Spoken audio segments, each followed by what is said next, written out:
Hey guys, welcome back to humanities corner. Hope you and all are doing well. तो आज के lecture के अंदर हम पढ़ेंगे यार हमारी क्लास 11th की जो ज्योग्राफी है उसकी पहली बुक का 4th चैप्टर जिसका नाम है distribution of oceans and continents.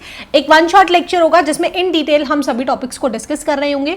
Notes के लिए यार टेलीग्राम चैनल को ज्वाइन कर लेना। टेलीग्राम हैंडल का नाम है ह्यूमैनिटीज_कॉर्नर। आप डायरेक्टली भी एक्सेस कर सकते हो या फिर डिस्क्रिप्शन में लिंक है, वहां से भी आप ज्वाइन कर सकते हो।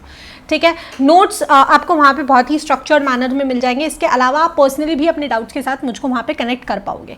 Right, okay. अब चैप्टर नंबर 1, 2 और 3 जो हमारा है इससे पहले का, वो भी चैनल पर ऑलरेडी अपलोडेड है। इन केस किसी ने नहीं देखा है तो आप आई बटन पे क्लिक करके उसको एक्सेस कर सकते हो। अपार्ट फ्रॉम दिस हमारी क्लास 11th की पॉलिटिकल साइंस की और हिस्ट्री की सीरीज भी साइमल्टेनियसली चल रही है, तो आप उनको भी एक्सेस कर सकते हो आई बटन पर क्लिक करके या फिर डिस्क्रिप्शन बॉक्स में लिंक गिवन है। ठीक है, तो इंट्रोडक्टरी पार्ट में यहाँ पे खत्म करते हैं, फटाफट से चैप्टर को स्टार्ट करते हैं। इस चैप्टर में यार मेनली हमने ओशंस और कॉन्टिनेंट्स के बारे में पढ़ना है कि जैसा स्ट्रक्चर आज हमें अपना वर्ल्ड मैप देखने को मिलता है कुछ इस तरीके का, ऐसा नहीं एग्जिस्ट किया करता था। ठीक है, तो हम काफ़ी सारी थ्योरीज पढ़ने वाले जो ये सजेस्ट करती है कि हमारा जो ये आज के टाइम पे हमारे पास 7 कॉन्टिनेंट्स हैं, ये एक साथ जुड़े हुए थे। ठीक है, और ओशन भी हमारे पास 5 ना होकर के सिर्फ एक ही ओशन एग्जिस्ट करता था। राइट, तो हम वो सब पढ़ने वाले हैं कि कैसे पहले एग्जिस्ट करता था, क्या उसमें चेंजेस आए, क्या उसका एवोल्यूशन था। ठीक है, कौन से ऐसे फोर्सेस थे जिसकी वजह से ऐसा स्ट्रक्चर हमको आज देखने को मिलता है। राइट, और आज भी अगर हम देखते हैं तो हमारे जो कॉन्टिनेंट्स है वो कॉन्स्टेंटली मूव कर रहे हैं, अपनी पोजीशन को थोड़ा बहुत चेंज कर रहे हैं। राइट, तो बहुत ही इंटरेस्टिंग चैप्टर होने वाला है। पेन पेपर लेकर के बैठ जाओ सो दैट साथ में आप डायग्राम्स को बनाते हुए चले। तो शुरू करते हैं। आप चैप्टर पर मेनली जाने से पहले हमें अपने 7 कॉन्टिनेंट्स और 5 ओशंस की नाम और लोकेशन अच्छे से पता होनी चाहिए। ठीक है, काफ़ी बच्चों को नहीं याद रहती है, बट उसके लिए मैं छोटी सी आपके लिए 2 ट्रिक्स लेकर के आई हूँ। फॉर कॉन्टिनेंट्स हमको याद रखना है सियान got 3 A's, well S stands for south America जो ये हमारा नीचे ग्रीन के अंदर हो गया, E for Europe parrot green में अगैन। ठीक है, ए फॉर एशिया, ये जो ब्लू कलर का हमारा बड़ा सारा कॉन्टिनेंट है जो सबसे बड़ा है। ठीक है, उसके बाद N stand for North America जो साउथ अमेरिका के जस्ट ऊपर है। ए स्टैंड फॉर अफ्रीका, ये येलो में इधर हो गया। Another A stand for Australia जो हमारा थोड़ा सा साइड में ऐसे सिमटा हुआ सा अलग से है। ठीक है, and another A stand for Antarctica जो हमारा सबसे नीचे सदर्न पोल वाले रीजन के अंदर हमें देखने को मिला है, जो काफ़ी ठंडा है और वहाँ पे ह्यूमन लाइफ एग्जिस्ट नहीं करती है जैसे बाकी कॉन्टिनेंट्स पे एग्जिस्ट किया करती है। ठीक है, ओके। फॉर ओशियंस हमको अपना फेवरेट वर्ड याद रखना है विच इज़ पैसा, where P stand for Pacific Ocean जो बहुत ही वास्ट एरिया तक एक्सटेंडेड है। आप इधर वाली साइड से भी देख लो और इधर वाली साइड से है ना, ग्लोब पे देखोगे तो आपको 3D के अंदर पूरा देखने को मिलेगा। Then secondly A stand for Arctic Ocean जो हमारे नॉर्थ अमेरिका के जस्ट ऊपर है। I stand for Indian Ocean, India के जस्ट नीचे है, तो टेक्निकली उसका नाम इंडियन ओशन पड़ा है। S stand for southern ocean या फिर हम इसको अंटार्कटिका ओशन भी बोलते हैं काफ़ी बार। ठीक है, and the last A stand for Atlantic ocean which is ये बीचों बीच है हमारे इन 4 कॉन्टिनेंट्स के, north America, Europe, south America और अफ्रीका वाले एरिया को काफ़ी हद तक कवर करके ये रखता है। ठीक है, आई होप आपको दोनों ट्रिक्स के साथ याद हो गया होगा। For continents we have to remember सियान got 3 A's and for oceans we have to simply remember a single key word which is पैसा। ठीक है, अब आते हैं अपने मेन चैप्टर की तरफ। पहला टॉपिक जो हमारा आता है that is continental drift theory. तो नाम से हमको समझ में आ गया है कि भैया इसमें हमें अपने कॉन्टिनेंट्स के बारे में पढ़ना है। राइट, ड्रिफ्ट मतलब कैसे वो अलग हुए, कैसे वो मतलब ये थ्योरी हमको सजेस्ट करती है कि पहले जो कॉन्टिनेंट्स थे वो एक साथ जुड़े हुए थे और फिर धीरे धीरे धीरे धीरे वो एक दूसरे से फ्रेगमेंटेट होते चले गए, ड्रिफ्ट होते चले गए। राइट, देखते हैं क्या है। पहले पॉइंट में लिखा हुआ है कि ये जो आइडिया था कॉन्टिनेंटल ड्रिफ्ट का, इसको सबसे पहले सजेस्ट किया था 1596 के अंदर अब्राहम ऑर्टलेस ने। उसके बाद और भी बहुत सारे ऐसे साइंटिस्ट आए, ज्योग्राफर्स आए जिन्होंने काम किया, जैसे एंटोनियो एक नाम के थे। राइट, लेकिन अगर हमें इस थ्योरी का मेजर क्रेडिट किसी को देना है तो वो हम देंगे भैया एल्फ्रेड वेगनर को, जो एक जर्मन मेट्रोलॉजिस्ट हुआ करते थे, जिन्होंने इस सब्जेक्ट को लेकर के बहुत ही ज़्यादा डीपली स्टडी किया और फाइनली हमें एक थ्योरी दी 1912 के अंदर। तो इमेजिन करो कहाँ 1596 में बात हुई थी और कहाँ 1900 में जाकर के हमको एक थ्योरी मिल पा रही है। राइट, तो अब वेगनर जो थे हमारे भैया, इन्होंने कहा था कि पहले जो हमारे जितने भी ये 7 कॉन्टिनेंट्स थे ये एक ही लैंड मास का पार्ट थे जिसको हम बोलते थे पेंजिया। देखो ये जुड़ा हुआ है, हमें इमेज में भी दिख रहा है, इधर यूरेशिया हो गया, इधर north America, south America, Africa, India, Antarctica, Australia.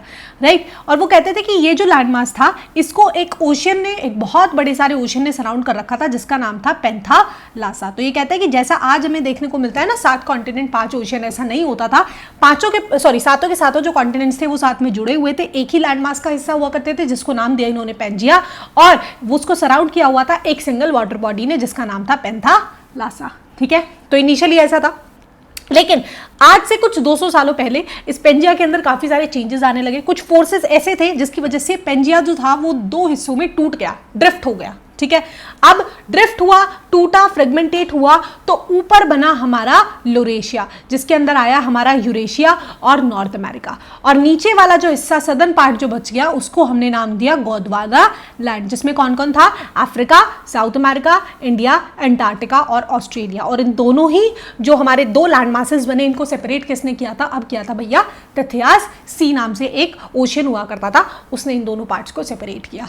ठीक है, ओके। कहानी यहीं खत्म नहीं होती है, इसके बाद भी ये जो यूरेशिया थे और गोंडवाना थे, ये छोटे छोटे पार्ट्स में फ्रेगमेंटेट होते रहे, और कुछ ऐसा आज के टाइम पे हमें मॉडर्न वर्ल्ड देखने को मिलता है जिसमें हमारे पास 7 कॉन्टिनेंट्स है और 5 ओशियंस एग्जिस्ट करते हैं। ठीक है, तो एल्फ्रेड ने कहा कि पहले जो हमारे कॉन्टिनेंट्स थे वो एक ही लैंडमास का हिस्सा हुआ करते थे, पेंजिया, और उसको सराउंड किया हुआ था एक ही ओशियन ने जिसका नाम था पेंतालासा।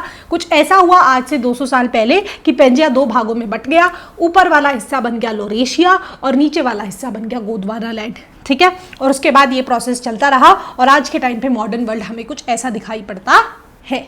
ठीक है, अच्छा जी, थ्योरी इन्होंने दे दी, इन्होंने अपनी पूरी जो हाइपोथेसिस थी उसको दे दिया। अब एविडेंसेस क्या है जो इस थ्योरी को सपोर्ट करते हैं, राइट? तो इन्होंने बहुत सारे एविडेंसेस दिए थे, जिसमें सबसे पहला था मैचिंग ऑफ कॉन्टिनेंट्स। इन्होंने कहा कि ये हमारा साउथ अमेरिका, ठीक है, और ये है आज के टाइम का हमारा अफ्रीका। नीचे वाले मैप में देखो, अगर आप इनको थोड़ा सा पास ले आओ और इनकी बाउंड्रीज को मर्ज करो तो ये आपस में बहुत ही अच्छे तरीके से मिल जाएगी। ठीक है, जो ये सजेस्ट करती है कि एक टाइम पे साउथ अमेरिका और अफ्रीका एक ही लैंडमास का पार्ट हुआ करती थी, सॉरी। ठीक है, सिमिलरली अफ्रीका के इधर हमारे पास है मेडागास्कर आइलैंड, ठीक है, इधर हमारे पास आ जाती है इंडिया। अगर हम इन तीनों को भी ज्वाइन करने की कोशिश करते हैं तो ये भी बहुत ही अच्छे तरीके से फिट इन हो जाएगी, राइट? तो ये सजेस्ट करता है कि जो कॉन्टिनेंट्स थे वो पहले ऐसे अलग अलग नहीं थे, वो साथ में ही जुड़ करके थे। ठीक है, दूसरा अगर हम देखते हैं तो इन्होंने कहा rocks of same age. Again इन्होंने एग्जांपल दिया कि जो रॉक्स हमें इधर ब्राजील में, साउथ अमेरिका में मिले हैं, वही रॉक्स हमें अफ्रीका की कोस्ट पर देखने को मिले हैं। ठीक है, तो इन्होंने कहा कि ये सजेस्ट करते हैं कि आज के टाइम का जो हमें अटलांटिक ओशियन यहाँ पे देखने को मिलता है, पहले वो अटलांटिक ओशियन एग्जिस्ट नहीं किया करता था, and again south America and Africa were a part of single land mass. ठीक है, ओके, अगले पॉइंट की तरफ चलते हैं। तो थर्ड पॉइंट कहता है टिटल डिपॉजिट। टिटल डिपॉजिट से मतलब है जो ग्लेशियल डिपॉजिट्स है, यानी जब ग्लेशियर्स हुआ करते थे। ठीक है, ये कहता है कि जो गोंडवाना लैंड था, हमने अभी पढ़ा, गोंडवाना लैंड जो हमारा था वो कहाँ था, वो बिल्कुल सदर्न पोल के पास था, बहुत ठंडा वाला रीजन था, राइट? तो ये कहता है कि आज के टाइम का जो इंडिया है, आज के टाइम का जो अफ्रीका है, मेडागास्कर है, अंटार्कटिका है, ऑस्ट्रेलिया है, ठीक है, यहाँ से हमें एक ही जैसे ग्लेशियल सेडिमेंट्री रॉक्स के डिपॉजिट मिले हैं, जो ये बताते हैं कि पहले ये साथ में हुआ करते थे। क्योंकि आज के टाइम पे अगर हम इंडिया की लोकेशन देखते हैं, अफ्रीका की लोकेशन देखते हैं, तो ये ट्रॉपिकल जोन के पास है, ये तो सदर्न पोल के पास है ही नहीं आज के टाइम पे। तो यहाँ पे ग्लेशियर डिपॉजिट्स कैसे मिल सकते हैं? वो ऐसे मिलेंगे क्योंकि पहले ये हमारे सदर्न पार्ट के पास गोंडवाना लैंड का हिस्सा हुआ करते थे। तो ये भी एक बड़ा स्ट्रॉन्ग एविडेंस इन्होंने दिया। ठीक है, आगे चलते हैं फोर्थ एविडेंस की तरफ, दैट इज प्लेसर डिपॉजिट। तो ये कहते हैं कि जो घाना में भैया हमें गोल्ड मिलता है ना, एक बहुत बड़ी वहाँ पे खदान है गोल्ड की घाना के अंदर, साउथ अफ्रीका में, उसका वहाँ पे कोई सोर्स ही नहीं है। ठीक है, अगर हम इसका सोर्स ढूंढते हैं तो इसका सोर्स हमें मिलता है ब्राजील के अंदर। ब्राजील के अंदर एक वेंट है जहां से ये गोल्ड निकला है और ये गोल्ड गया है घाना की तरफ। तो पानी से तो तैर के या उड़ के हमारा गोल्ड नहीं जा सकता, राइट? तो अगेन ये हमारी कॉन्टिनेंटल ड्रिफ्ट वाली थ्योरी को प्रूव करता है कि ये दोनों सेम ही लैंडमास का हिस्सा हुआ करते थे, जुड़े हुए थे। इसीलिए जो गोल्ड का सोर्स ब्राजील में था, आज वो गोल्ड हमें घाना के अफ्रीका के अंदर देखने को मिल रहा है। ठीक है, आगे चलते हैं fifth point, that is distribution of fossils. तो इस पॉइंट में इन्होंने यही समझाया कि बहुत सारी ऐसी हमारी प्लांट और एनिमल की स्पीसीज है, कॉमन स्पीसीज है, जो हमें डिफरेंट कॉन्टिनेंट्स में देखने को मिली है, लेकिन उनका ओरिजिन सेम जगह का माना गया है। जैसे अगर हम बात करते हैं जो लेमर फोसिल्स है, वो हमें इंडिया में, मेडागास्कर में और अफ्रीका के अंदर मिले, जो सजेस्ट करते हैं कि ये तीनों एक ही जगह का हिस्सा हुआ करते थे। ठीक है, अब एक मेसोसोरस नाम का एक रेप्टाइल है, ठीक है, जिसके फोसिल्स हमें साउथ अमेरिका में मिले हैं, साउथ अमेरिका के ब्राजील में मिले हैं और अफ्रीका में मिले हैं। ठीक है, अब यहाँ पे एक कैच है, कैच ये है कि जो मेसोसोरस नाम का एक जो रेप्टाइल है ना, ये सिर्फ फ्रेश वाटर के अंदर रहता है। आज के टाइम पे इन दोनों के बीच में क्या है? Atlantic ocean. अब काफी लोग बोलेंगे कि ये तो एक क्रोकोडाइल जैसा होता है, कुछ ऐसा। ठीक है, देखो ये रहा मेसोसोरस नाम का, ये तो पानी में तर के पहुंच जाएगा साउथ अमेरिका से अफ्रीका तक, राइट? लेकिन अटलांटिक ओशन का जो पानी है वो ब्रैकिश वाटर है, सलाइन वाटर है, और ये वाला जो रेप्टाइल है ये सिर्फ फ्रेश वाटर के अंदर ही सर्वाइव कर सकता है। तो जो हम ये एग्जाम्पल इसके काउंटर पार्ट में देंगे कि ये तैर करके, स्विम करके वहां पहुंच सकता है, तो वो खारिज हो जाता है और हमें ये मानना ही पड़ेगा कि साउथ अमेरिका और अफ्रीका एक टाइम पे एक साथ जुड़े हुए थे। इसीलिए जो मेसोसोरस रेप्टाइल्स है वो हमें साउथ अमेरिका के जो ओरिजिन वाले हैं वो हमें अफ्रीका के अंदर देखने को मिले हैं। ठीक है। तो ये जो पीसेस थे, जो इन्होंने 5 एविडेंसेस दिए, कौन कौन से, जिग्सोफिट, उसके बाद रॉक्स था, उसके बाद टेटले डिपॉजिट्स थे, प्लेसर डिपॉजिट्स था और फोसिल फ्यूल्स के डिस्ट्रीब्यूशन, ये बहुत ही अच्छे तरीके से इनकी थ्योरी को सपोर्ट करते हैं कि पहले जो कॉन्टिनेंट्स थे वो साथ में जुड़ करके एक ही सुपर कॉन्टिनेंट हुआ करता था एंड उसके बाद धीरे धीरे ये ड्रिफ्ट होने लगे हैं, फ्रेगमेंटेट होने लगे हैं। ठीक है, आया यहाँ तक समझ में कि थ्योरी क्या थी, क्या क्या उन्होंने एविडेंसेस दिए। अब बात आती है कि ऐसा हुआ क्यों, कुछ ना कुछ तो इसके बिहाइंड रीजन रहा होगा, कौन से ऐसे फोर्सेस रिस्पॉन्सिबल थे। ठीक है, तो इन्होंने 2 मेजर फोर्सेस को रिस्पॉन्सिबल बताया, जिसमें सबसे पहला था पोल फ्लीइंग फोर्स। तो वेगनर कहते हैं कि जो अर्थ है ना हमारी, हमने पता है कि हमारी जो अर्थ है वो एक कंप्लीटली सर्कल नहीं है ना, वो उसके अंदर बीच में एक बल्ज है ना, स्पेरिकल शेप का हमारे पास स्ट्रक्चर हमको देखने को मिलता है। तो कहते हैं कि इस बल्ज की वजह से हमारे जो कॉन्टिनेंट्स थे वो एक दूसरे से दूर हो गए, राइट। उनके पुश था, उनका जो फोर्स था उसकी वजह से जब हमारी अर्थ रोटेट करती है और स्पेसिफिकली जब वो पुश लगा तो उसकी वजह से हमारे जो कॉन्टिनेंट्स थे वो आपस में ड्रिफ्ट होते चले गए। तो वही हो गया ना पोल फ्लीइंग फोर्स, यानी पोल से दूर जाते चले गए, है ना। ओके, दूसरा फोर्स कहता है टाइडल फोर्स। ये कहता है कि जो ग्रेविटेशनल पुल होता है हमारा सन का और मून का, है ना, टाइड्स आती है वो उसकी सन मून की ग्रेविटेशनल फोर्स की वजह से आती है, वो हम आगे किसी चैप्टर में डिटेल में डिस्कस करेंगे। लेकिन अभी आपको 2 चीजें याद रखनी है कि एक तो था पोल फ्लीइंग फोर्स और दूसरा था टाइडल फोर्स। ये कहते हैं कि उसकी वजह से जो टाइड्स जनरेट हुई ओशियंस के अंदर, उसी से ही हमारे जो कॉन्टिनेंट्स थे वो दूर होना, मूव होना स्टार्ट हो गए थे मिलियंस ऑफ ईयर्स अगो।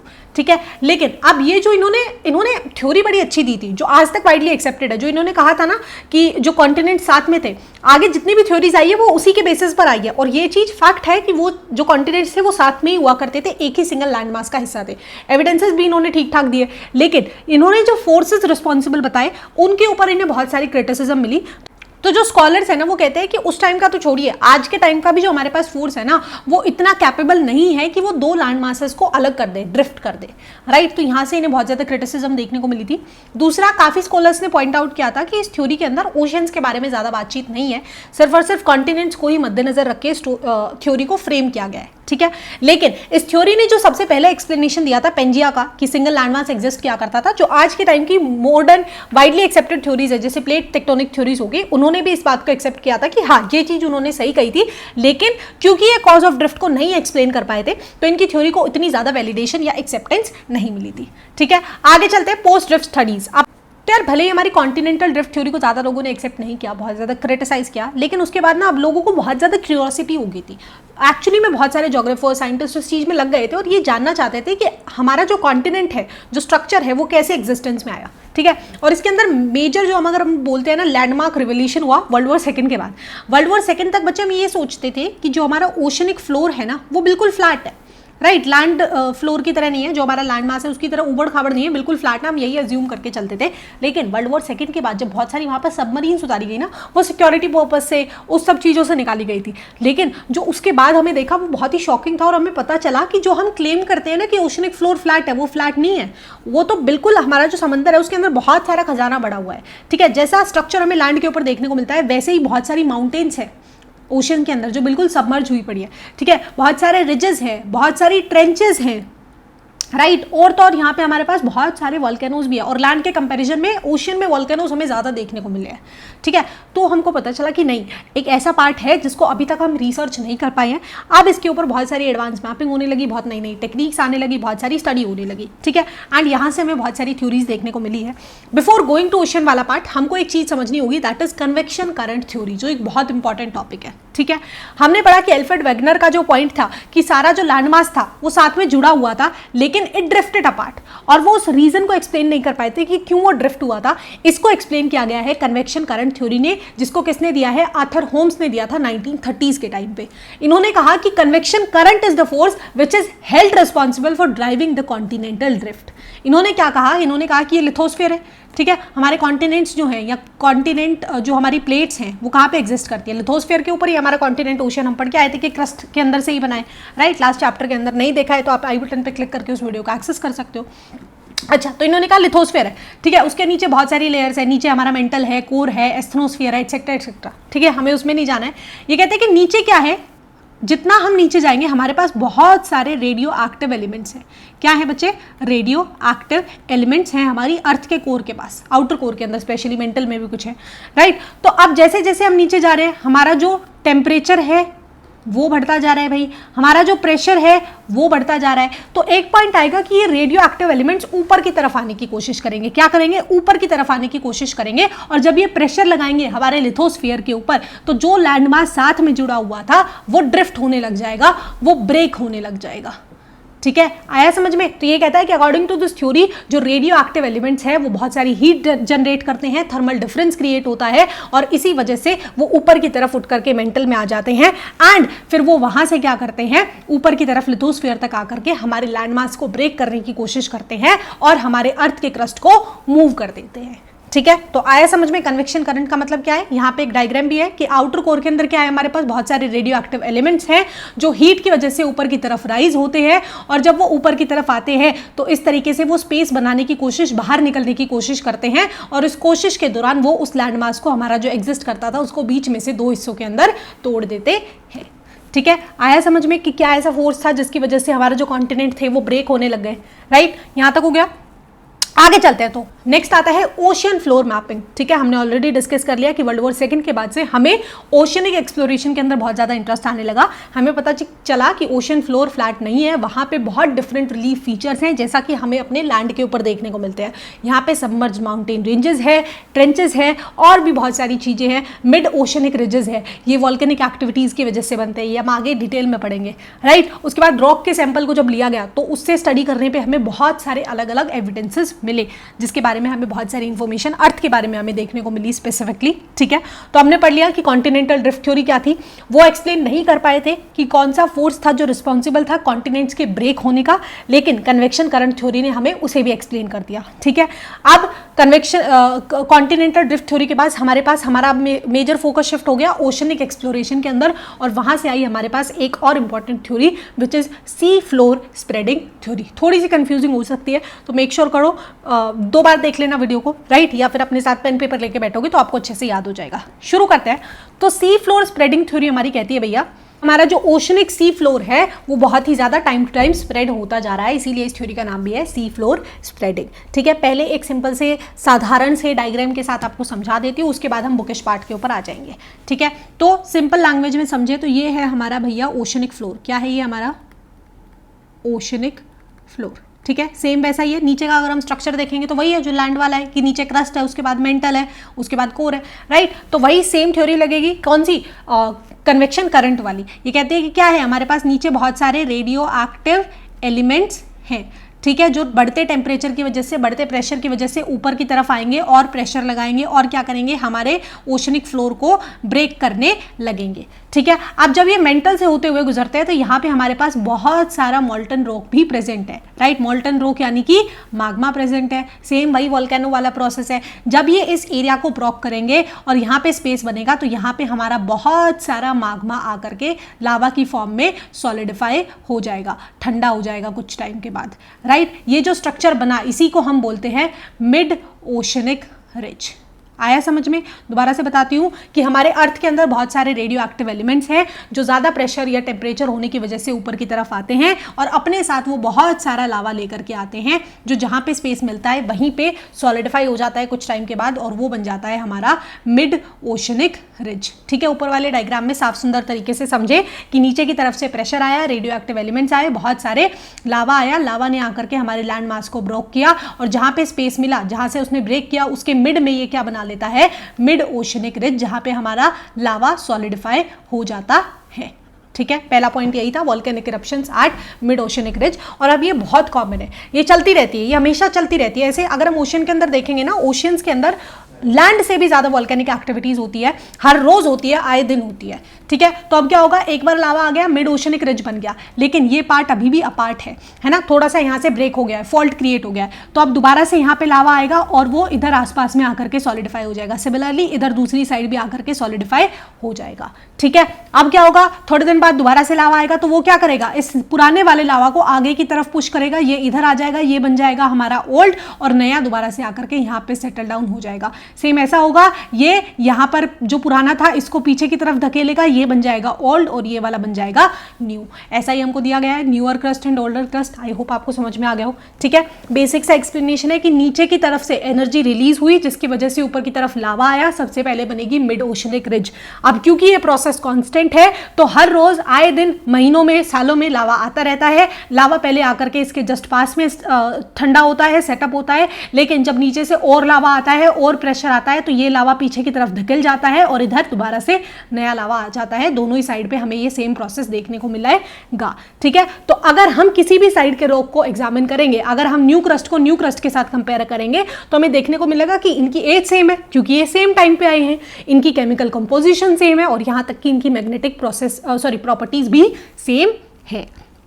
ठीक है, दूसरा पॉइंट देखो कि रॉक्स इस मिड ओशनिक रिज के जितने ज्यादा क्लोज होंगे वो उतने ही यंगर होंगे, राइट, बिकॉज वो बाद में आए हैं, और जितना हम इससे दूर की तरफ चले जाएंगे इनकी एज इंक्रीज होती चले जाएगी, लेकिन जितना हम इस मिड ओशनिक रिज के पास आते चले जाएंगे उनकी एज कम होते हुए चली जाएगी। ठीक है, तो यही लिखा हुआ है इन 2 पॉइंट्स के अंदर। थर्ड पॉइंट अगर हम देखते हैं age of oceanic versus continental rocks, तो हमने जब कंपेयर किया ओशनिक क्रस्ट को लेकर के और कॉन्टिनेंटल रॉक्स को लेकर के, तो हमें पता चला कि जो ओशन का करंट है वो क्रस्ट है वो काफी बाद में बनाए, लगभग 200 मिलियन सालों पहले बनाए। On the other hand continental जो क्रस्ट है वो 3200 मिलियन ईयर अगो पहले बन चुका है। तो यानी हमें पता चला कि पहले कौन बने हैं, पहले बने हैं हमारे कॉन्टिनेंट्स। ठीक है, ओके, नेक्स्ट है थिन सेडिमेंट लेयर। तो हमें पता है, हम इससे पहले वाले चैप्टर में भी डिस्कस करके आए थे कि जो ओशनिक फ्लोर होते हैं वो उतने ओल्ड नहीं है, इसीलिए वो उतने थिक भी नहीं है जितना हमारा कॉन्टिनेंट होता है, राइट। जो सेडिमेंट कॉलम होता है जो हमारे ओशन का है वो 200 मिलियन ईयर्स के आसपास का ही है, लेकिन in case of continents it is 3200 million years ago. ठीक है, तो अगर एमसीक्यू के अंदर आता है या कोई क्वेश्चन आता है कि एजेस का कंपेरिजन करना है कॉन्टिनेंटल क्रस्ट का या ओशन क्रस्ट का, तो आपको बताना है कि जो कॉन्टिनेंटल क्रस्ट है वो बहुत टाइम पहले बन गए थे, उनका जो बेस है वो बहुत ज्यादा थिक है और on and around 3200 million year ago पहले कॉन्टिनेंटल क्रस्ट हमारा फॉर्म होना स्टार्ट हो गया था। लेकिन ओशनिक क्रस्ट कॉन्टिनेंटल क्रस्ट के कंपैरिजन में काफी ज्यादा यंगर है, which is being know older than 200 million years only. ठीक है, आया यहां तक समझ में? ओके, अब इसके बाद आता है अर्थक्वेक डेप्थ्स। अब ऐसा नहीं है कि हमारे ओशंस में अर्थक्वेक नहीं आते हैं, ऑब्वियसली आते हैं, जैसे वोल्केनोज आ रहे हैं वैसे अर्थक्वेक भी आ रहे हैं। ठीक है, यहाँ पे लिखा गया है कि जो डीप सीटेड जो गहरे अर्थक्वेक्स आते हैं वो डीप ओशनिक ट्रेंचेस में आते हैं। अब ट्रेंचेस क्या है ये भी हम आगे डिस्कस करेंगे, लेकिन थोड़ा सा मैं यहाँ पे एक बात और है जिसको एक्सप्लेन कर देती हूँ। ठीक है, हमने पढ़ा ये हमारा ओशनिक फ्लोर है। ठीक है, यहाँ से रेडियो एक्टिव एलिमेंट्स राइज हो रहे हैं इस तरीके से। ठीक है, ये है हमारा राइजिंग लिम्ब। राइजिंग लिम्ब जब ऊपर की तरफ आएगा तो हमारे इस वाले पार्ट को ब्रोक करेगा। ठीक है, और यहाँ पे क्या बनेंगे, मिड ओशनिक रिज बनेगी। मिड ओशनिक, एक सेकेंड, थोड़ा सा मैं साफ लिखने की कोशिश करती हूँ। ये है हमारा राइजिंग लिम्ब। ठीक है, तो यहाँ पे क्या बना, राइजिंग लिम्ब से बनी हमारी मिड ओशनिक रिजेस। क्या बनी बच्चे, मिड ओशनिक रिजेस बनी किससे, राइजिंग लिम्ब से। ठीक है, अब एक ऐसे राइजिंग लिम्ब, लेकिन बहुत सारा लावा ऐसा होगा जो वापस यहीं की तरफ फॉल हो जाएगा, राइट। सिमिलरली इस केस में भी बहुत सारा लावा ऐसा होगा जो यहाँ पे फॉल हो जाएगा, राइट, है ना। तो ये क्या हो गया हमारा राइजिंग लिम्ब। और नीचे वाला कौन सा होता है हमारा, एक second, falling limb, right, falling limb. ठीक है, अब ऐसा ही प्रोसेस यहाँ कहीं हो रहा होगा कि एक राइजिंग लिम्ब ऊपर की तरफ जा रहा होगा लेकिन बहुत सारा लावा इधर गिर जाएगा। ठीक है, सिमिलरली ऐसे हो रहा होगा, राइट, ऐसा ही कुछ प्रोसेस इधर से भी एक ऐसी लिम्ब आ रही होगी, है ना। तो देखो जब ये ऊपर की तरफ गया तो मिड ओशनिक रिज बन गया, लेकिन जब यहाँ पर पे आकर के ये दोनों लिम्ब्स कन्वर्ज करेंगे तो एक लिम्ब नीचे की तरफ ऐसे सब्जुगेट करा जाएगा और यहाँ पे बनेंगे हमारे ट्रेंचेस। यहाँ पे क्या बनेंगे, हमारे ट्रेंचेस। तो आपको याद रखना है कि राइजिंग लिम्ब से बनता है मिड ओशनिक रिज और फॉलिंग लिम्ब से बनते हैं हमारे ट्रेंचेस। ठीक है, इस इमेज में बहुत अच्छे से बताया गया है। अगेन इससे समझ लो आप बहुत अच्छे से कि आउटर कोर है, यहाँ से हमारा क्या हो रहा है, बहुत सारा रेडियो एक्टिव एलिमेंट्स जनरेट हो रहे हैं, रेडियो एक्टिव एलिमेंट्स हो रहे हैं। ठीक है, उसके बाद बहुत सारा प्लस हमारा बहुत सारा लावा बाहर की तरफ आता है। बाहर की तरफ जब वो आ गया तो यहाँ बन गया हमारा रिज, लेकिन जो अंदर की तरफ ही फॉल हो गया, एक लिम्ब इधर से और एक लिम्ब इधर से, तो यहाँ पे बनेगा हमारा ट्रेंच। किससे, फॉलिंग लिम्ब से। आई होप आपको यहाँ पे समझ में आ गया। एक दो बार आप डायग्राम को खुद से बनाओगे ना तो बहुत अच्छे से समझ में आ जाएगा। मैं एक बार दोबारा से यहाँ पे इस डायग्राम को बना दूंगी जब हम इस टॉपिक को खत्म कर लेंगे। ठीक है, तो ये जो ऑब्जर्वेशंस थी ये किसने दी, लेड हैरी हैस ने दी। सी फ्लोर स्प्रेडिंग के हाइपोथेसिस को प्रपोज करते हुए इन्होंने कहा कि जो कांस्टेंट वोल्केनिक इरप्शन हो रहा है उससे क्या हो रहा है, हमारा जो ओशनिक क्रस्ट है वो रैप्चर हो रहा है, यानी कि ब्रेक हो रहा है। ठीक है, और न्यू लावा आते जा रहा है। ठीक है, जिससे क्या हो रहा है, ओशन पुश हो रहा है ना, रैप्चर होते जा रहा है। न्यू ओशन, अब टूटा है, नया लावा आ रहा है, तो डेफिनेटली ओशन कहीं ना कहीं ईदर ऑफ द साइड के अंदर तो स्प्रेड करेगा ना, इसीलिए इस थ्योरी का नाम है सी फ्लोर स्प्रेडिंग थ्योरी। ठीक है, तो कंजप्शन, इसके बाद जो यंगर एज है, कंजप्शन का वही वाला हो गया कि बहुत सारा ऐसा हिस्सा होता है जो बाहर की तरफ निकल गया, लेकिन काफी सारा ऐसा हिस्सा है जो अंदर की तरफ ही गिरता जा रहा है और वो ओशन ही खुद से कंज्यूम कर रहा है। कौन से वाला? जो फॉलिंग लिम्ब वाला पार्ट है उसको हमारा ओशन ही कंज्यूम कर रहा है, ओशन ही कंज्यूम कर रहा है, राइट। जिससे क्या बन रहे हैं? हमारे डीप ओशनिक ट्रेंचेस बन रहे हैं। जिससे क्या बनेंगे? ट्रेंचेस। जब दो प्लेट ऐसे आपस में आकर के टकराती भी है तो एक प्लेट नीचे की तरफ सब्जुगेट हो जाती है ना, इस तरीके से बन जाते हैं। आगे इमेज भी है, तब मैं दिखाऊंगी आपको ट्रेंचेस होते कैसे हैं। ठीक है, अभी दिखा देती हूँ। ट्रेंचेस कुछ इस तरीके के होते हैं। देखो, एक लिम्ब इधर से आया और एक लिम्ब इधर से आया, तो क्या हुआ?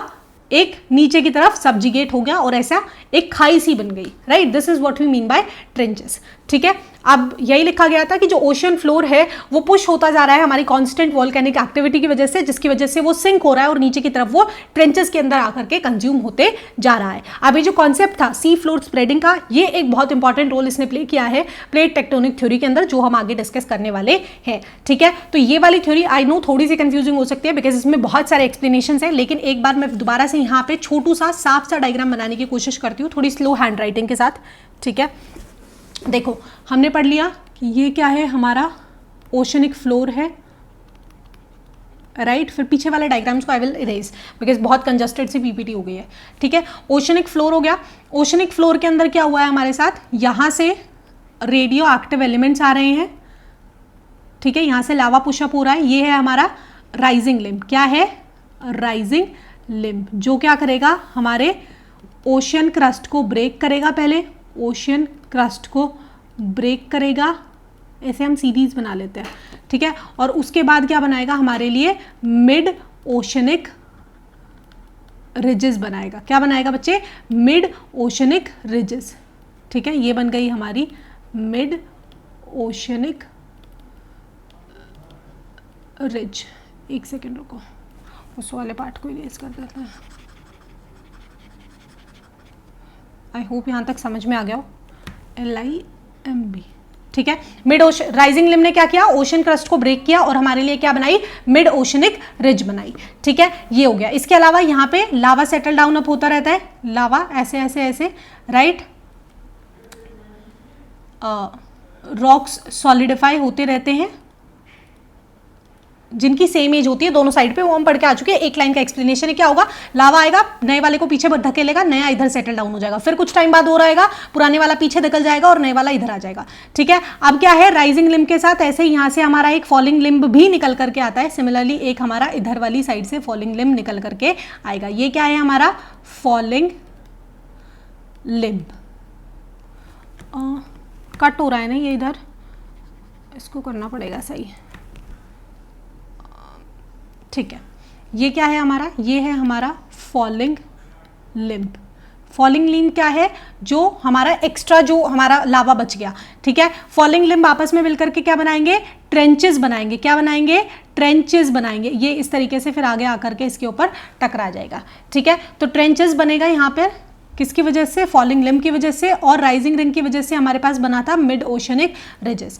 ठीक है, तो ये जो एक्स्ट्रा वाला जो अमाउंट हो गया वो हमारा ओशन कंज्यूम करता रहता है ट्रेंचेस की फॉर्म के अंदर, और इस तरीके से कुछ हमारा सी फ्लोर स्प्रेड होता हुआ हमें देखने को मिलता है। ठीक है, आगे चलते हैं तो नेक्स्ट टॉपिक आता है ओशन फ्लोर कन्फिग्रेशन। तो ओशन फ्लोर कन्फिग्रेशन की अगर हम बात करते हैं, इसमें हमें कुछ मेजर टर्म्स पढ़नी है। जैसे कॉन्टिनेंटल मार्जिन की अगर हम बात करते हैं, continental margin is the transition between continental shores and deep sea basin. यानी कॉन्टिनेंटल शोर से लेकर के बीच का जो हिस्सा आ गया ना, इसमें आपका कॉन्टिनेंटल शेल्फ भी आ गया। देखो, कॉन्टिनेंट का वो हिस्सा जो थोड़ा बहुत पानी में डूबा है। ठीक है, फिर कॉन्टिनेंटल स्लोप, यानी यहां पर क्या हो गया? एक थोड़ा सा स्लोप आ गया। अभी भी कॉन्टिनेंट का काफी हिस्सा पानी के अंदर ही है, लेकिन स्लोप आ गया नीचे की तरफ। ठीक है, इसके बाद कॉन्टिनेंटल राइज, एक पॉइंट पे बाद जाके दोबारा से राइज भी करने लग जाता है, राइट। उसके बाद डीप ओशनिक ट्रेंचेस। तो ये जो सारा पार्ट आपका ये देखने को मिल रहा है, ये आपका कॉन्टिनेंटल मार्जिन ही है, यानी कॉन्टिनेंट का वो हिस्सा जो ओशन के अंदर सबमर्ज हो गया है। ठीक है, दूसरा है एबिसाइल प्लेन्स। एबिसाइल प्लेन्स कुछ ऐसे एक्सटेंसिव फ्लैट प्लेन्स होते हैं जो कॉन्टिनेंटल मार्जिन और हमें किसके बीच में मिलते हैं, एक मिड ओशनिक रिज के बीच में मिलते हैं। इनकी लोकेशंस को याद रखना, ये आप 2-3 बार लिखोगे या याद करोगे, थोड़ा सा रट्टाफिकेशन टाइप है but you have to remember it. Diagram भी बना सकते हो कि एबिसाइल प्लेन कहां पे लोकेटेड है। एबिसाइल प्लेन कॉन्टिनेंटल शेल्फ के बीच में, मार्जिन वाले एरिया के बीच में और मिड ओशनिक रिज के बीच में लोकेटेड होता है।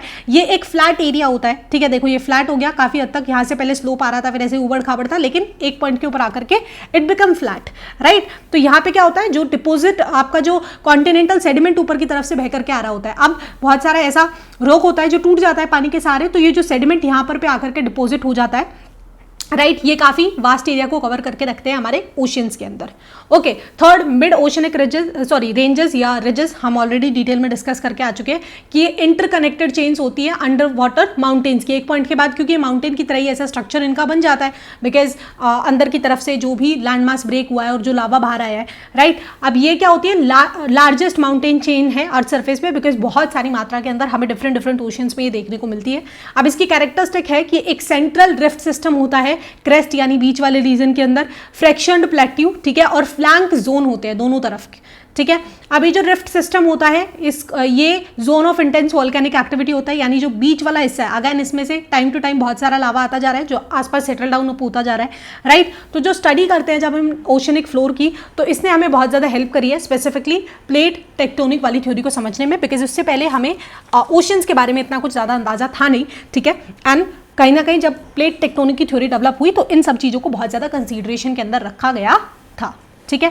अब आते हैं हमारी मेन थ्योरी की तरफ जिसके ऊपर बार बार बातचीत हो रही है, which is plate tectonic theory, ठीक है। तो प्लेट टेक्टोनिक थ्योरी कहती है कि भैया जितने भी मेजर लैंडफॉर्म्स हैं वो प्लेट टेक्टोनिक के मूवमेंट की वजह से बने हैं, ठीक है।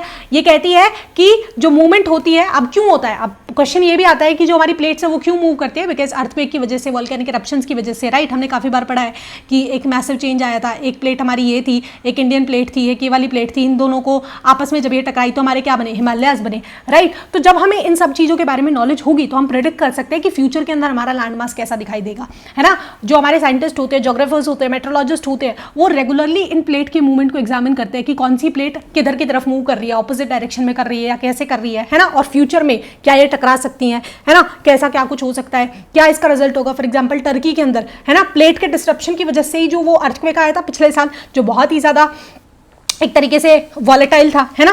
तो अभी भी अगर हम देखते हैं तो हमारा जो नदन प्लेन है उसके अंदर कहा गया है कि जो प्लेट्स है वो बहुत स्पीडली मूव कर रही है ना। आने वाले टाइम के अंदर एक बहुत मेजर अर्थक्वेक हमें हिमालयन रीजन के अंदर भी देखने को मिलेगा, राइट। तो हम फ्यूचर के बारे में काफ़ी चीज़ें प्रेडिक्ट कर पाते हैं, ठीक है। नेचुरल हजार्ड से बता जा सकता है ऐसे सिचुएशंस के अंदर, तो ऐसा कुछ हमें इस थ्योरी को पढ़ने का बेनिफिट होता है, ठीक है। ओके, अब देखते हैं कि ये कॉन्सेप्ट दिया किसने है।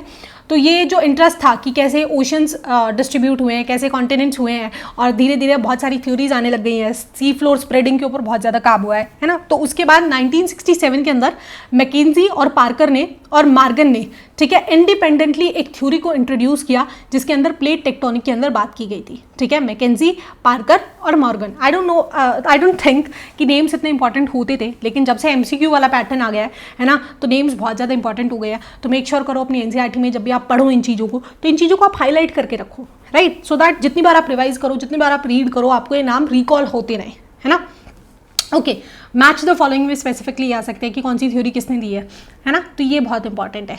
ओके, दूसरे पॉइंट की तरफ आते हैं, तो which is definition and structure of tectonic plates. तो टेक्टोनिक प्लेट्स को हम लिथोस्फेरिक प्लेट भी कहते हैं, बिकॉज ये लिथोस्फेयर के अंदर है। ये क्या होती है, कुछ बहुत ही मैसिव, बहुत बड़ी होती है, इरेगुलर शेप की स्लैब्स होती हैं, रॉक्स की स्लैब्स है ना। कॉन्टिनेंट्स क्या है, रॉक्स से ही बना है ना। तो बहुत बड़ी बड़ी, बहुत इरेगुलर शेप है। जैसे नॉर्थ अमेरिका की अगर हम शेप देखते हैं तो दैट इज कंप्लीटली डिफरेंट।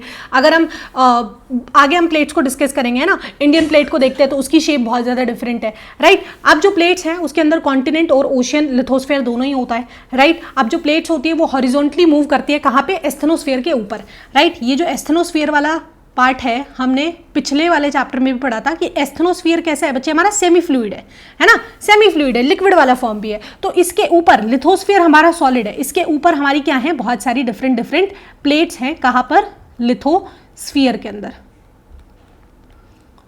ठीक है। तो ये किसके ऊपर फ्लोट कर रही है, हम कह सकते हैं एक तरीके से ये फ्लोट कर रही होती है, किसके ऊपर, एस्थेनोस्फीयर के ऊपर, तिर रही होती है बिकॉज एस्थेनोस्फीयर सेमी फ्लूइड है, ठीक है। लिथोस्फीयर की अगर हम बात करते हैं तो यहाँ पे आपका क्रस्ट भी आता है, कुछ मेंटल का हिस्सा भी आता है, ठीक है, जिसकी थिकनेस रेंज करती है 5 to 200 kilometre in case of oceanic plates, है ना, और कॉन्टिनेंटल एरिया के अंदर 200 किलोमीटर तक थिकनेस चली जाती है, ठीक है। अब जो प्लेट्स है उनको भी हम कैटेगराइज कर सकते हैं, या तो वो कॉन्टिनेंटल हो सकती है या फिर वो ओशनिक हो सकती है, ठीक है।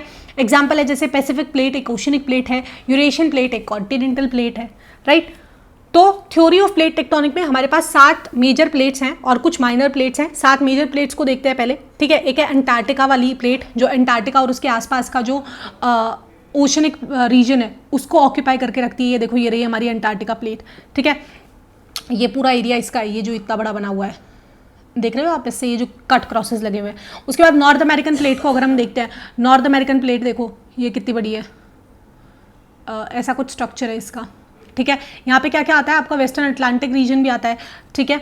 उसके बाद साउथ अमेरिकन प्लेट है नीचे आपकी, ठीक है। फिर आपकी पैसिफिक प्लेट है, पैसिफिक प्लेट देखो अपने आप में बहुत बड़ी है, ये वाला पूरा स्ट्रक्चर देखो, आई होप पेन विजिबल होगा आपको, ठीक है। उसके बाद इंडो ऑस्ट्रेलिया और न्यूजीलैंड प्लेट है, ये देखो कितनी बड़ी है, इंडो ऑस्ट्रेलिया, हाँ देखो यहाँ से स्टार्ट हो गए इंडो, ठीक है, ऑस्ट्रेलिया, और ये पूरा एरिया इन्होंने कवर कर लिया है न्यूजीलैंड तक का, ठीक है।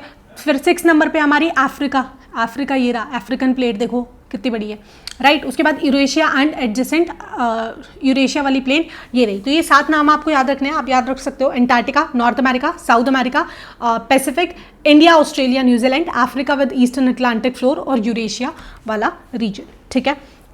ओके, कुछ माइनर प्लेट्स भी हैं जैसे कोकोस प्लेट। कोकोस प्लेट कहाँ पर है, सेंट्रल अमेरिका और पैसिफिक प्लेट के बीच में। अच्छा, सेंट्रल अमेरिका हमारा कुछ इधर है, यहाँ पे कबेरियन प्लेट है, ये रही कोको प्लेट, ठीक है, ये वाली, ये इस एरिया को कवर करती है।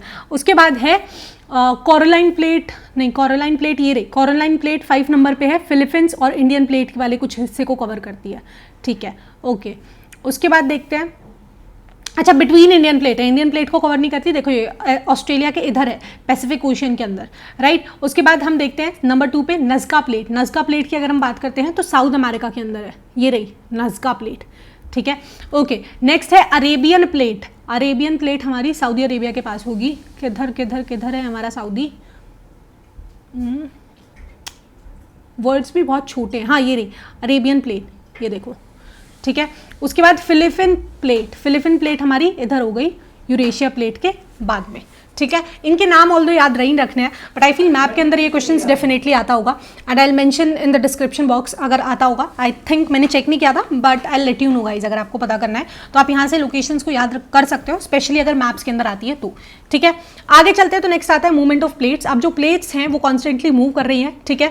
कॉन्टिनेंट हमारा एक प्लेट का हिस्सा है, हर एक कॉन्टिनेंट को अगर हम देखते हैं, हमने देखा भी कि कैसे कैसे कौन कौन सी जो प्लेट है वो किस किस एरिया को कवर अप कर रही है, ठीक है। अब ये जो प्लेट्स हैं ये पास्ट में मूव की है ना, हमने पढ़ा था कि पेंजिया के अंदर सारा जो लैंड मास था, सारी जो प्लेट्स थी वो साथ में मिली हुई थी, लेकिन आज का जो स्ट्रक्चर है वो कुछ ऐसा स्ट्रक्चर है ना, तो ये मूव की है and they will continue to move in the future, ठीक है।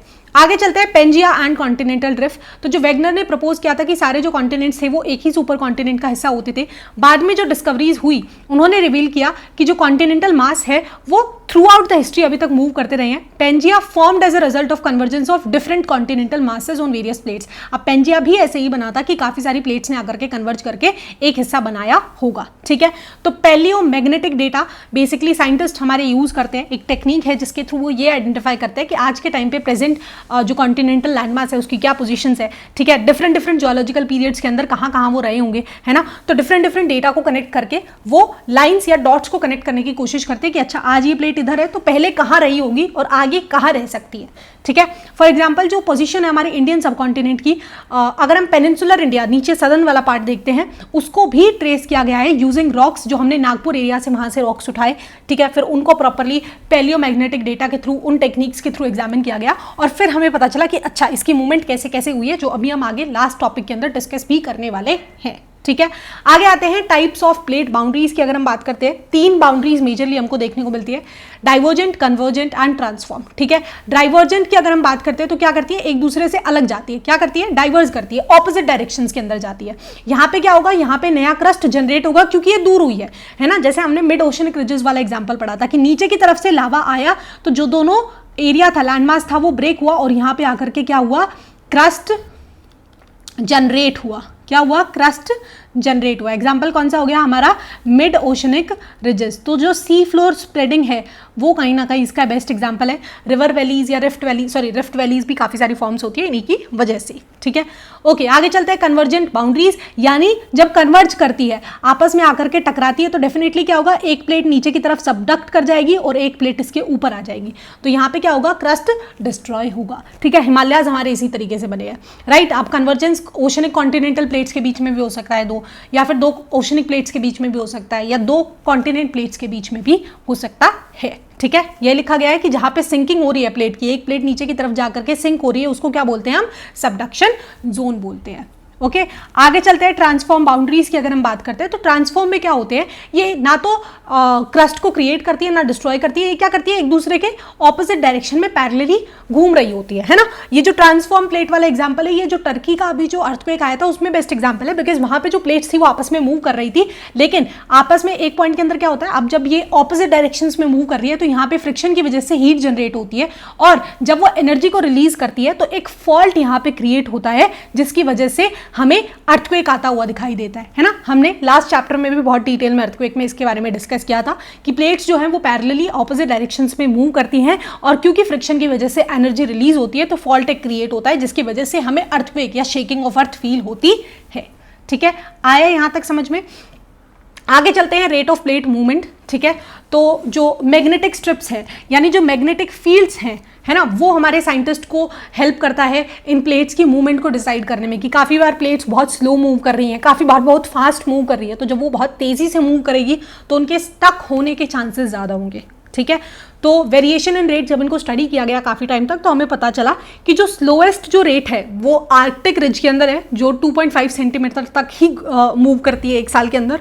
फास्टेस्ट रेट की अगर हम बात करते हैं, ईस्ट पैसिफिक रेंज के अंदर, साउथ पैसिफिक ओशन में हमें देखने को मिलता है, जहाँ पे 15 सेंटीमीटर तक की मूवमेंट होती है पर ईयर, ठीक है।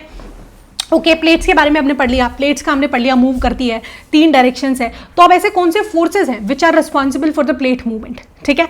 अब जब वेगनर ने कॉन्टिनेंटल ड्रिफ्ट को जब प्रपोज किया था ना, 1912 की बात चल रही है, उस टाइम तक हमारे जो साइंटिस्ट थे स्पेसिफिकली वो ये कंसीडर करते थे कि अर्थ सॉलिड है ना, अर्थ कंप्लीटली सॉलिड है। हमने नहीं स्टडी किया था कि अंदर से क्रस्ट के अंदर बहुत सारे डिफरेंट लेयर्स है, एस्थनोस्फीयर है, ठीक है, मेंटल के अंदर अलग है, आउटर कोर हमारी लिक्विड है, इनर कोर हमारी सॉलिड है, और हमें लगता था कि मोशनलेस है ना, हमें तब रोटेशन का पता था, राइट, कि हमारी अर्थ रोटेट कर रही है, राइट। तो ऐसा कुछ हमारा पर्सपेक्टिव हुआ करता था, लेकिन जब जैसे जैसे सी फ्लोर स्प्रेडिंग का कॉन्सेप्ट एग्जिस्टेंस में आया, राइट, और प्लेट टेक्टोनिक के ऊपर जब एम्फेसिस किया गया, तो हमें पता चला कि नहीं भैया, अर्थ का जो सरफेस है वो बहुत डायनेमिक है, इंटीरियर बहुत डायनेमिक है ना। हम तो मान के बैठे थे कि ओशनिक फ्लोर बिल्कुल प्लेन है, फ्लैट है, राइट, लेकिन जब धीरे धीरे हमने स्टडी किया, हमने पता चला कि नीचे से कॉन्करेंट आते हैं, कन्वेक्शन करंट्स आते हैं, तो हमें इन सब चीज़ों को पता चला। एंड आज के टाइम पे जो प्लेट्स का जो थ्योरी है कि जो प्लेट्स है वो एग्जिस्ट करती है, वो टाइम टू टाइम मूव करती है अलग अलग डायरेक्शन के अंदर, ये एक वेरी वेल एक्सेप्टेड फैक्ट माना जाता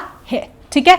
अब प्लेट्स मूव करती है क्योंकि उनके नीचे जो रॉक्स हैं, due to the mobile rocks beneath them, हमने पढ़ा एस्थनोस्फीयर के ऊपर क्या कर रही है, वो फ्लोट कर रही है, वो क्या कर रही है, फ्लोट कर रही है। तो डेफिनेटली कोई भी चीज़ अगर पानी के ऊपर पत्थर को भी फ्लोट करोगे तो वो मूव करेगा, तो ऐसा ही कुछ हमें यहाँ पे देखने को मिलता है, ठीक है। इसके अलावा और काफ़ी सारे इन्फ्लुएंशियल आइडियाज़ में यही लिखा गया है कि कन्वेक्शन सेल या फिर कन्वेक्टिव फ्लो को अगर हम देखते हैं कि जो हीटेड मटेरियल्स है, अगर हमने पढ़ा था कि कन्वेक्शन करंट में क्या होता है, जो हीटेड मटेरियल होता है वो ऊपर की तरफ आता है, ठीक है, जहां उसको स्पेस मिलता है वो ब्रेक करता है, फिर वहीं पे स्प्रेड हो जाता है, ठंडा हो जाता है, फिर काफ़ी बार क्या होता है, काफ़ी सारा मटेरियल अंदर की तरफ ही सिंक होते चले जाता है ना, और ये साइकिल कॉन्स्टेंटली चलती रहती है, ठीक है। हीट का सोर्स यहाँ पे क्या होता है, या तो रेडियो एक्टिव डिके या फिर रेजिडुअल हीट, ठीक है। उसके बाद हैरी लेस ने लेटर ऑन हमारी सी फ्लोर स्प्रेडिंग थ्योरी को डेवलप किया इसी कन्वेक्शन करंट के आइडिया के ऊपर, ठीक है। और यहाँ पे ड्राइविंग फोर्स माना गया कि जो हॉट या फिर नीचे से सॉफ्ट मेंटल जो बाहर निकल करके आता है, एग्जर्ट होकर के आता है, उसकी वजह से हमारा सी फ्लोर कॉन्स्टेंटली स्प्रेड हो रहा है। बाहर निकल गया तो मिड ओशनिक रिजेस बना देगा, अंदर की तरफ ही रह गया तो ट्रेंचेस बना देगा, जिसमें जाकर के हमारा सारा जो कंजप्शन है, जो लावा है, वो कंज्यूम होता रहता है ओशन के विद इन ही, ठीक है। आगे चलते हैं, movement of Indian plate. I hope ये लास्ट टॉपिक है। आई नो चैप्टर थोड़ा लेंदी हो गया, बहुत सारी थ्योरीज है, याद करने में थोड़ा प्रॉब्लम आता है, बट मेक श्योर करो वीडियो को 2 बार देख लो, है ना, ज्योग्राफी वाली वीडियोस को स्पेसिफिकली, बिकॉज पॉलिटी को अगर हम कंपेयर करते हैं तो वो एक बार में समझ आ जाती है, क्योंकि उसको हम न्यूज़ के साथ या जो बेसिक हमारे आसपास चल रहा होता है उससे कोरिलेट करके पढ़ लेते हैं। लेकिन ज्योग्राफी इज समथिंग जिसके बारे में ज़्यादा डिटेल में हम नहीं पढ़ते हैं, ठीक है। तो मेक श्योर करो कि पेन पेपर लेकर के बैठो, डायग्राम्स बनाओ, साथ के साथ छोटे छोटे शॉर्ट नोट्स बना लो, हेडिंग्स डाल लो, ठीक है, और वीडियोस को एटलीस्ट 2 बार देख लो, उसके बाद आपका जो चैप्टर है वो बिल्कुल पक्का हो जाएगा, ठीक है। एनीवेज देखते हैं इंडियन प्लेट की अगर हम बात करते हैं तो कॉम्पोजिशन अगर हम देखते हैं 200 से 250 मिलियन ईयर अगो पहले तक देखते हैं तो इंडिया एक लार्ज आइलैंड था, ठीक है, ऑस्ट्रेलियन कोस्ट के पास, विच वॉज सेपरेट। आज के टाइम पे इंडिया कहाँ पे है? आज के टाइम पे इंडिया एशिया में, लेकिन 200-250 मिलियन पहले हम ऑस्ट्रेलिया के साथ जुड़े हुए थे, ऑस्ट्रेलियन प्लेट का एक पार्ट थे, ठीक है। आज भी ऑस्ट्रेलियन प्लेट का पार्ट है, लेकिन उसी वाली लोकेशन पे हम हुआ करते थे, ठीक है। ओके, अब इंडियन प्लेट के अंदर हमारा क्या क्या आ रहा है? इंडियन प्लेट के अंदर हमारा पेनिनसुलर इंडिया आ रहा है, हम नदर्न इंडिया की बात नहीं कर रहे हैं, नदर्न इंडिया हमारा बाद में बना है जब हिमालयाज टकराए हैं, ठीक है। उसके बाद ऑस्ट्रेलियन कॉन्टिनेंट के कुछ हिस्से की बात कर रहे हैं, ठीक है।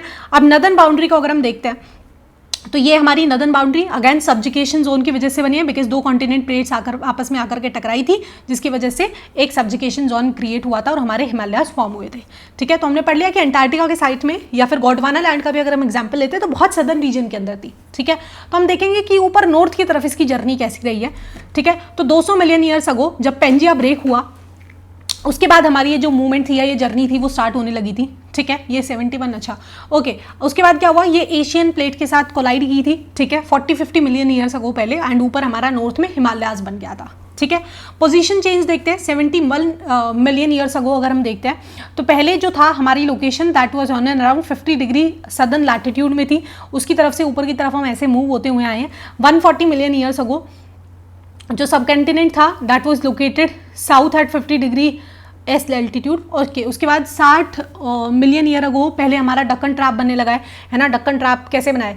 वल्केनोज के इवेपोरेशन से बनाए, इरप्शन से बनाए, सॉरी लावा जब आउटपोर हुआ है ना, तो वो भी हमने लास्ट चैप्टर में डिस्कस किया था थोड़ा डिटेल के अंदर, राइट। 40 मिलियन ईयर्स अगो हमारे हिमालयाज कुछ बने, और करंट जियोलॉजिकल एक्टिविटी अगर हम देखते हैं तो हिमालयाज अपलिफ्ट जो है आज भी हमारे हिमालयाज के अंदर राइज, जो हिमालयाज की जो हाइट है वो कहीं ना कहीं राइज होती हुई देखने को हमें मिल रही है। और काफ़ी बार ऐसे भी बोला जाता है कि दोबारा जो हमारे हिमालयाज हैं वो दोबारा से फ्लैट हो जाएंगे जब हमारी प्लेट्स के अंदर दोबारा से मूवमेंट होगी, तो ये जो माउंटेन बना है वो दोबारा से वापस अपनी सेम पोजीशन में आ जाएगा, राइट। काफ़ी सारी थ्योरीज है।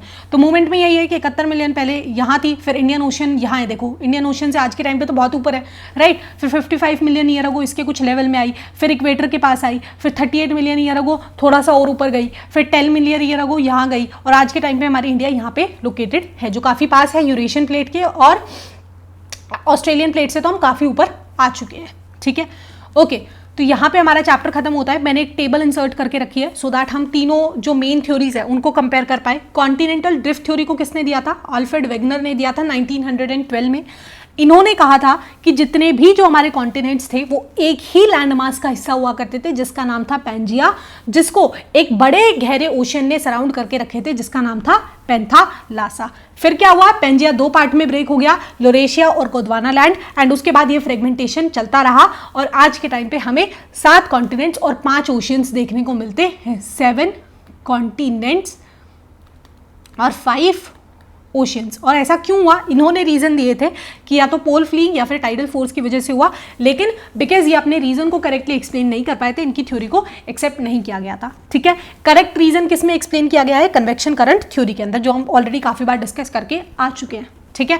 दूसरी मेजर थ्योरी हमारी सी फ्लोर स्प्रेडिंग थ्योरी। ये कहती है कि हमारी अर्थ के अंदर से बहुत ज़्यादा हीट प्रोड्यूस होती है, किसके फॉर्म में? रेडियो एक्टिव सब्सटेंसेस की फॉर्म में। कहाँ पे? मेंटल के अंदर, और जो हमारे लिथोस्फीयर को ब्रेक करते हुए हमारे अर्थ सरफेस के ऊपर अपना रास्ता ढूंढते हुए आ जाती है, जो क्या बनाती है? ओशनिक रिजेस बनाती है या फिर ट्रेंचेस बनाती है। अगर वो अंदर की तरफ है, फॉलिंग लिम्ब है तो ट्रेंच बनाएगा, राइजिंग लिम्ब है तो ऊपर की तरफ ओशनिक रिज बनाएगा, ठीक है। तो इस तरीके से धीरे धीरे हमारा कहीं ना कहीं जो सी फ्लोर है वो एक्सपैंड होता देखने को हमें मिलता है थ्रू आउट द ईयर, ठीक है। अब जैसे जो मॉल्टन मटेरियल जो है वो इरप्ट होता है मेंटल की तरफ से, वो बाहर की तरफ आता है और वो क्या करता है? हर बार जैसे मान लो इधर से इरप्ट हुआ, ठीक है, तो यहाँ पे हमारा पहले से ऑलरेडी ऐसा काफ़ी सारा लावा पड़ा हुआ था, लेकिन जब दोबारा से नया आएगा तो ये इसको आगे की तरफ पुश कर देगा और नया वाला इधर आकर के सेटल डाउन हो जाएगा। ओल्ड इधर आ जाएगा, न्यू इधर आ जाएगा। सेम इन दैट केस ये इसको पीछे की तरफ पुश कर देगा, ओल्ड वापस इधर आ जाएगा और न्यू इधर आ जाएगा। इसीलिए दोनों तरफ की अगर हम सेम एरिया की रॉक्स को उठाते हैं तो उनके अंदर हमें सिमिलैरिटीज देखने को मिलती है। ठीक है, और क्यों हो रहा है ऐसा? कन्वेक्शन करंट के कारण हो रहा है, राइट। प्लेट टेक्टोनिक थ्योरी के अंदर इन्होंने कॉन्सेप्ट किया कि हमारे पास प्लेट्स ऐसी एग्जिस्ट करती है, कुछ 7 मेजर प्लेट्स और बहुत सारी माइनर प्लेट्स हैं जो हॉरिजॉन्टली मूव करती है। कहाँ पर? हमारे एस्थेनोस्फीयर के अंदर, जो आज तक कॉन्स्टेंटली मूव कर रही है। एंड इसके पीछे भी रीजन हमारा रिस्पॉन्सिबल बताया, दैट वाज कन्वेक्शन करंट। ठीक है, तो यहाँ पे वीडियो खत्म होता है। एक बार मैं थोड़ा सा रिवाइज कराने की कोशिश करती हूँ, जिसके मैं सेकेंड हाँ, हमारे चैप्टर की स्टार्टिंग हुई कॉन्टिनेंटल ड्रिफ्ट थ्योरी से, जो भी हमने पढ़ा है एल्फ्रेड वागनर ने दी थी। पेंजिया पेंथलासा, पेंजिया ब्रेक हो गया लोरेशिया और गोंडवाना में, और मॉडर्न वर्ल्ड हमें कुछ ऐसा दिखाई पड़ता है। ठीक है, उसके बाद बहुत सारे इन्होंने एविडेंसेस दिए थे। जिग्सॉफिट था, इसके अलावा सेम एज के रॉक्स हमें मिले हैं। कहाँ से? ब्राज़ील से और साउथ अफ्रीका से। सिमिलरली हमें जो गोल्ड डिपॉजिट्स घाना में मिले हैं उसका सोर्स कहाँ पे है? ब्राज़ील में है। तितले डिपॉजिट्स यानी जो हमें ग्लेशियर के डिपॉजिट्स इंडिया में मिले हैं, अफ्रीका में मिले हैं, जो आज के टाइम पे ट्रॉपिकल रीजन में होते हैं, वो ये सजेस्ट करते हैं कि एक टाइम पे ये गोंडवाना लैंड का हिस्सा थे जो सदर्न पोल के बिल्कुल पास में था। ठीक है, फोसिल के डिस्ट्रीब्यूशन के अंदर मेसोसॉरस का एग्जांपल अच्छे से याद रखना कि वो साउथ अमेरिका से अफ्रीका के अंदर ट्रैवल नहीं कर सकता अटलांटिक ओशन के थ्रू, बिकॉज अटलांटिक ओशन का पानी कैसा है? सेलाइन है, और वो फ्रेश वाटर एक प्रजाति है। फोर्स ऑफ ड्रिफ्टिंग जो इन्होंने दिए थे वो इतने ज्यादा एक्सेप्ट नहीं हुए, लेकिन पोस्ट ड्रिफ्ट के बाद हमें एक चीज क्लियर हो गई थी। जो उन्होंने एक्सप्लेनेशन दिया था पेंजिया का, वो बहुत ज्यादा वाइडली एक्सेप्टेड था और आगे आने वाली थ्योरीज में काम आया। लेकिन उसके बाद बहुत सारी हमें क्यूरोसिटी देखने को मिली अमंग साइंटिस्ट, अमंग जोग्राफर्स, तो बहुत सारी रिसर्च होने लगी। और वर्ल्ड वॉर सेकंड के बाद हमें पता चला कि ओशनिक फ्लोर के अंदर बहुत डिफरेंट फीचर्स हैं। ठीक है, कन्वेक्शन करंट के बारे में हम पढ़ चुके हैं कि रेडियो एक्टिव एलिमेंट्स जब ऊपर की तरफ आते हैं तो वो हमारे अर्थ सरफेस को ब्रेक करते हैं, बाहर निकलने की कोशिश करते हैं। ठीक है, ओशन फ्लोर मैपिंग होने लगा और यहाँ से आया एक बहुत ही important theory, that is sea floor spreading theory. इसमें सिंपल आप ये याद रखना कि रेडियो एक्टिव एलिमेंट्स ऊपर की तरफ आते हैं और जो राइजिंग लिम्ब होता है, राइजिंग लिम्ब हमारा बनाएगा मिड ओशनिक रिजेस, और जो फॉलिंग लिम्ब होता है, फॉलिंग लिम्ब हमारा बनाएगा ट्रेंचेस। यहाँ तक आप 2-3 बार याद करोगे तो आपको ये डायग्राम बहुत अच्छे से याद हो जाएगा। ओशन फ्लोर कॉन्फ़िगरेशन के अंदर हमने कुछ की टर्म्स को डिस्कस किया था, आप उसको इजीली लर्न कर सकते हो। प्लेट टेक्टोनिक थ्योरी के अंदर हमने बहुत ही डिटेल के अंदर डिस्कस कर लिया कि कौन सी हमारी 7 मेजर प्लेट्स हैं और 5 हमारी माइनर प्लेट्स हैं जो हमारे इस मूवमेंट के लिए या स्ट्रक्चर के लिए रिस्पॉन्सिबल है। यहाँ से क्वेश्चन आता है टाइप्स ऑफ प्लेट बाउंड्रीज के ऊपर, 2 नंबर में भी आ सकता है, 5 नंबर में भी आ सकता है, तो आप टेबल बना देना अच्छे से। ठीक है, जैसे यहाँ पे एक टेबल थी, आई डोंट नो ये मिस आउट कैसे हुई, तो यहाँ से हम डिस्कस कर सकते हैं कि जो डाइवर्जेंट प्लेन है वो क्या है? कंस्ट्रक्टिव है, नए क्रस्ट को बनाएगी। अब इससे क्या होता है? डाइवर्जेंट की वजह से वॉल्केनिक एक्टिविटीज आती है या फिर अर्थक्वेक्स होते हैं। ठीक है, क्या बनाती है? ये मिड ओशनिक रिजेस बनाती है। दूसरा, कन्वर्जेंट जो प्लेट है वो डिस्ट्रक्टिव है, क्योंकि कोई भी क्रस्ट ये बनाती नहीं है, डिस्ट्रॉय करती है।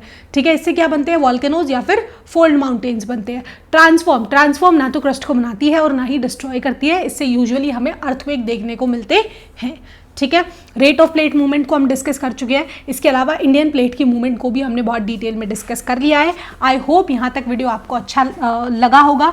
वीडियो पसंद आया हो तो चैनल को लाइक करना, कमेंट करना, शेयर करना, सब्सक्राइब करना। That's all for today. See you in next. Bye bye.